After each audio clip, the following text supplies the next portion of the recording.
תמיר מתאושש מהסנפת התבלינים של הפיצה. אני לא מרחם עליו ברגע זה, אבל כרגע הוא הוכיח יש לנו 2 מטומטמים ולא רק 1. תמיר כרגע, לפי הדירוג של וופא, עבר לדירוג של מטופש מספר 3. מספר 1. מספר 1, אני לא הייתי עושה דבר כזה. וופא החליט על 3. דבר עם וופא. דבר עם התחת שלך. תגיד לי, תלכם לישון? תתאושש ועשית את הכל כבר, יא זבל. אולי זה עושה הכל. לא מבין מה הולך איתך. אוקיי, עכשיו זה רגע האמת. התגמול. הרע הפסיד והטוב ניצח. זוז רגע. כעת הוא הולך למצוץ את הבוהן במשך 5 שניות כתוצאה מהתערבות.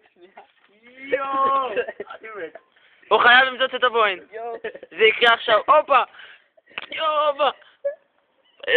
אבל תמצוץ אותה, תרד מלמעלה למטה. מלמעלה למטה, אני רוצה לראות.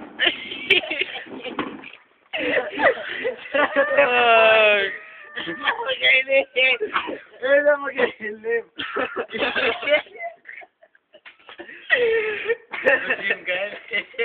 ידין קבל. ידין. תסתכל.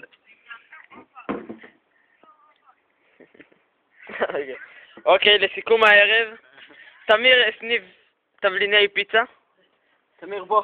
הטוב ניצח, הרע הפסיד. ותורת הגמול. ניב מצץ לתמיר את הבוהן 5 שניות. 5 שניות של... תעשה את זה מההתחלה בבקשה? מההתחלה בבקשה? לפני שיגמר?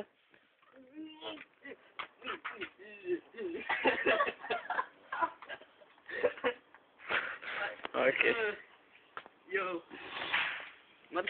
אוקיי. פרצוף הערב. אני חושב שאני לא ישן הלילה. הנה, הנה, אחי. אני חושב שאני אחשוב על זה עוד הרבה